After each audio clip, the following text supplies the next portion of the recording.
अगदी. पण मला हेच सांगा, मी या प्रश्नाकडे येणार होतो. शरद पवारांनी एखाद्याच्या खांद्यावर जबाबदारी टाकणं आणि तेही स्वतःच्या पक्षाच्या प्रदेशाध्यक्षपदाची, खरी मोठी जबाबदारी तुमच्या 100% खांद्यावर आहे. हे का माझं निवडलं भाग्य पवार समजतो. साहेबांनी तुम्हाला? काय वाटतं तुम्हाला? का म्हणून तुमच्या खांद्यावर ही जबाबदारी दिली असेल? काय तसं त्यांनी पवारसाहेब नेतृत्व घडवणारी माणसं नेतृत्व आहे. त्या अनेक लोकांना त्यांनी घडवलं आणि त्यांना काहीतरी दिसलं तर ते तसं विश्वास टाकतात. आता सध्या संघर्षाचा नाही, आत्ताच्या मी बोलतो ना सिस्टीम याच्या विरुद्ध लढण्याच्या बाबतीमधला काळ आहे. लगेच यश मिळेल असं मी मानत नाही.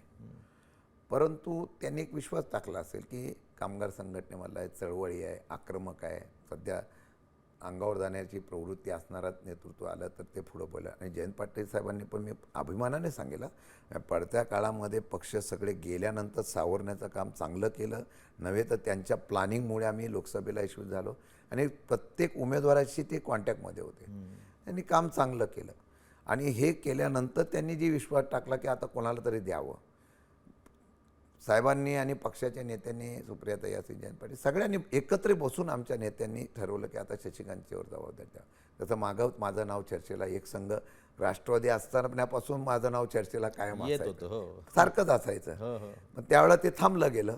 म्हणजे 2014 पासून मी सारखा चर्चेतच होतो, पण त्यावेळेला थांबलं गेलं. पण यावेळेला साहेबांनी ठरवलं असेल की बाबा आता थोडंसं संघटनेमध्ये आक्रमकता आणून या ठिकाणी पुढं लढाईची तयारी ठेवून गेलं तर चांगल्या प्रकारचं यश मिळू शकतं.